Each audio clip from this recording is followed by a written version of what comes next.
At your command, the ancient device became your instrument, spinning to life with deafening resonance and gathering up the swirling essence like thread on a great spindle. There, in the pale pulsing glow of the machine that set you on this path long ago, you summoned all your strength, focusing on your objective and blocking out all else. With a single concussive blast that rocked the chamber and sent you tumbling to the ground, you freed the souls from their stasis. Exhausted, your consciousness slipping away, your last sight was of the machine, dark and dormant. Then your eyes closed, and sleep welcomed you at long last. After coming to and searching for some time, you discovered the route Theos used to enter Sun in Shadow, and embarked on a long and arduous ascent back to the surface.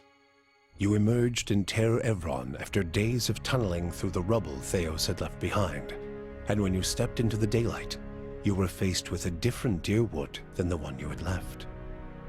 At your direction, the souls diverted by Theos were guided back to the vessels originally meant for them. For the first time, parents of hollow-born children woke to the cries of their infants and looked into their eyes to see them staring back. People fell to their knees where they stood, thanking Helia or Mogren, or even Aethys for their forgiveness of whatever guilt they felt they bore. But for all the relief that had come to some parents, others only found new grief. For many thousands of Hollowborn had died during Wideone's legacy, many by their parents' own hands. For those children, there would be no homecoming. Yet the last hollow birth was in the past now, and those parents willing to risk trying for a new child were frequently rewarded, often with twins. Many felt they saw Helia's hand in it, and the year would be remembered as the year of Helia's splendor. The loss of the souls you had promised to Entropy would be no setback to Remergant, nor to Andra, for the Beast of Winter trudges ever forward, and the will of the Lady of Lament is as unstoppable as the tide. In Dyrwood, the weather quickly chilled. Unseasonable frosts destroyed the year's harvests before giving way to the coldest winter in memory. Many who survived the famine would soon freeze to death in their own homes. The oceans proved no safer. A barrage of squalls pounded the harbors along the Dyrwooden coast for months, sending many ships to be forever lost in the depths of Andra's domain, either mourned or forgotten, both to the lady's liking. It is said that Galawain is the enforcer of the guards, and is known to hunt down those who wrong them. To wrong Galawain, then, is truly to wake the beast, and the father of monsters took great umbrage at your broken promise to him.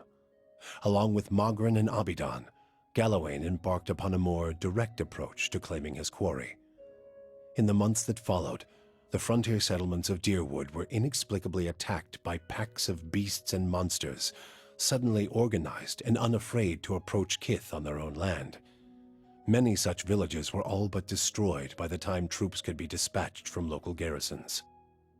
Those that weren't destroyed by the beasts of Galawain often found themselves at the mercy of the fires of Mogren. A dry spell throughout Dyrwood led to a rash of forest fires on a scale not seen since the War of Black Trees, and many settlements paid the price for their proximity to the wilderness.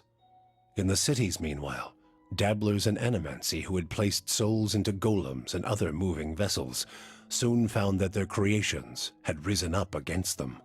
Such constructs terrorized their surroundings, killing indiscriminately and often in great numbers before being subdued. Followers of Bereth have a saying that life is a debt all must pay in death, and their god is known to always collect what is owed. In breaking your word to Bereth, a debt was created. Souls were owed to the cycle, and the agents of the god of inevitability would not be refused. An epidemic of unexplained deaths struck Dyrwood in the days that followed the legacy.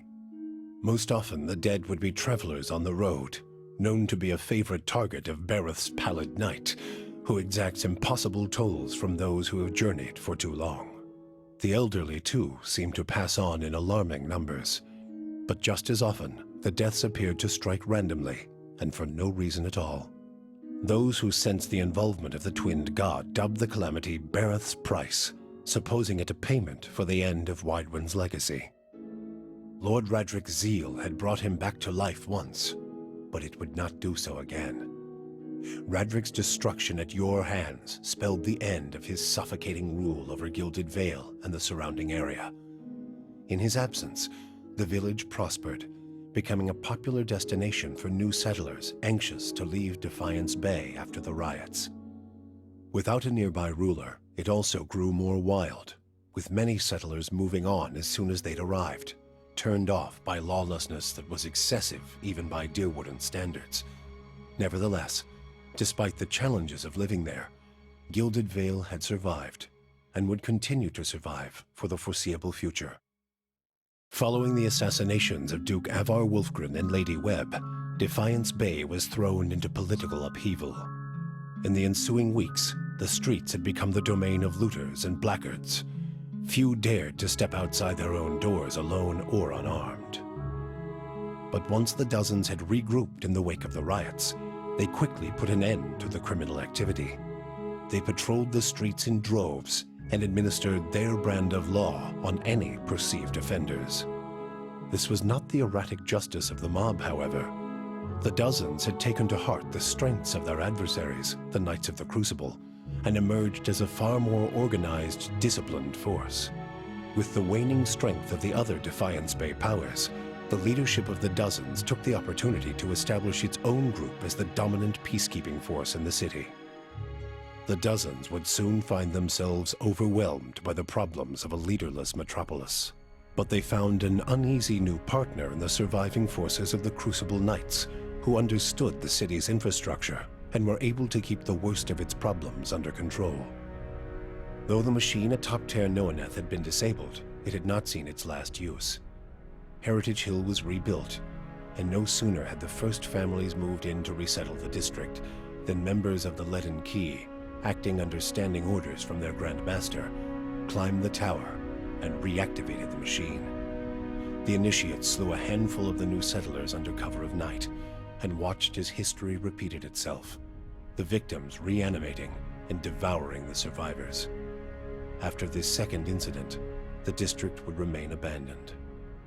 The Duke's assassination at the apparent hands of an Animancer had caused catastrophic rioting in the streets of Defiance Bay, and few Animancers survived the first day. Many Dyrwoodans took the end of Widewind's legacy as a sign, both that the gods did not approve of animancy, and that the purging of Animancers in Defiance Bay had been enough to satisfy them. In time, their rage would subside, and a number of surviving Animancers remained in and around Defiance Bay, often taking to the wilds to practice their science without repercussions. The town of Dyrford had seen the last of the cult of Scan. Dark rumors about the town's many curses quickly faded, and travelers soon returned. The fortress of Cadnua emerged as a bastion of security in the midst of an untamed land, becoming the envy of every thane and earl in Dyrwood. Legend grew over time of its impregnability, and stories of formidable invaders easily scattered by the keep's defenses became popular around the hearths of Dyrwoodan inns. Likewise, it also became a beacon to travelers, merchants, and visiting dignitaries alike. Reputed as the finest fortress in all Dyrwood, people would journey from near and distant lands alike to experience its fabled hospitality and grandeur. The Audra dragon known as the Master Below, her soul now housed in the body of the huntress Fallen Roet, passed out of Dyrwood in relative anonymity, her final destination unknown, even to herself. She was last seen in the port town of Road's End, boarding a ship, an Audra talisman glowing about her neck. Adair chose not to return home. Still conflicted as to his role in the Saints' War and unsure of his place in the Dyrwood, he took a ship to Adir and reunited with his parents. There, he resumed the quiet lifestyle he had grown accustomed to in his years as a farmhand in Gilded Vale. When the dust settled in sun and shadow, Aloth looked upon the remains of Theos Ixarchanon, his former master.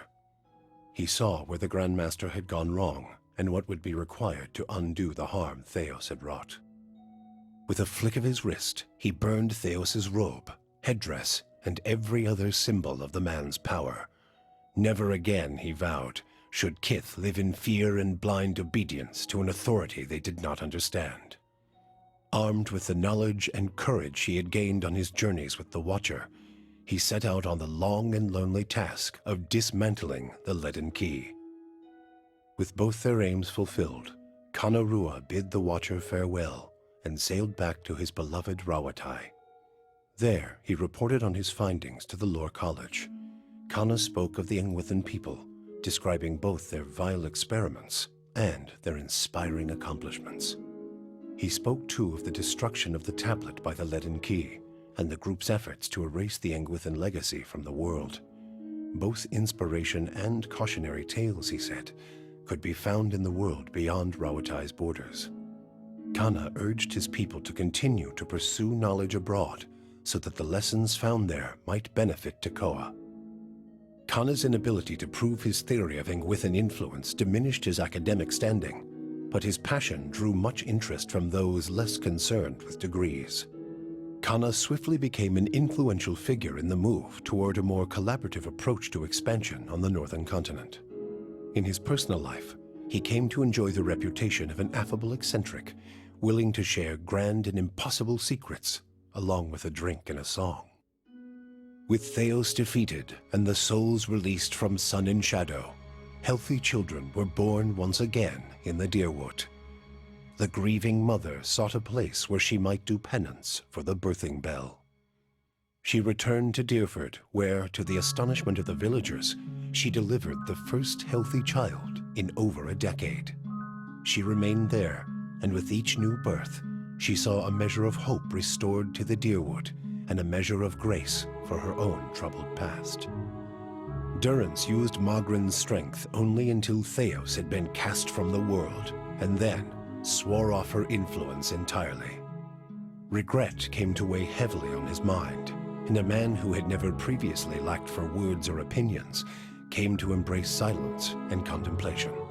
He continued to wander, penniless and destitute, searching now not for the reason for his goddess's silence, but for a mechanism for revenge.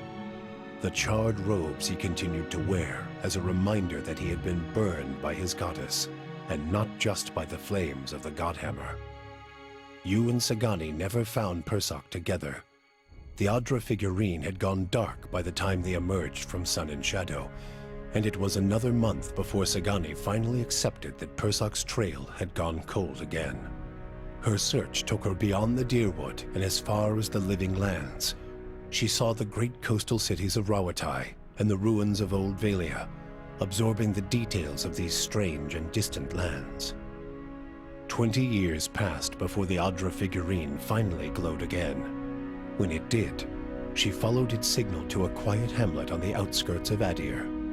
There, she met a young farmer and told her of her past as an elder of Masuk. Sagani returned to a village that had forgotten her face, but remembered her story. Masuk greeted her with cautious warmth, and Sagani found that their ways had become strange to her. She also learned that Kalu had perished of winter fever a few years before, and her middle child, Najuo, had died in a raid. But she found her daughter Yakona a hunter and mother of 3, and her son Malak a builder of mighty walls. In them, she came to find her place in the village and the familiar contours of a world that had changed in her absence. For you, the death of Theos brought an end to your waking visions and a silence to the whispers of the past. In their absence, you were able to sleep. The questions of a distant lifetime ceased to trouble your soul. All that remained was what to make of the answer. But at the moment, there was little to be done, and the matter would have to wait. A long journey loomed ahead, made no easier by your decision to bring an infant to Sun and Shadow.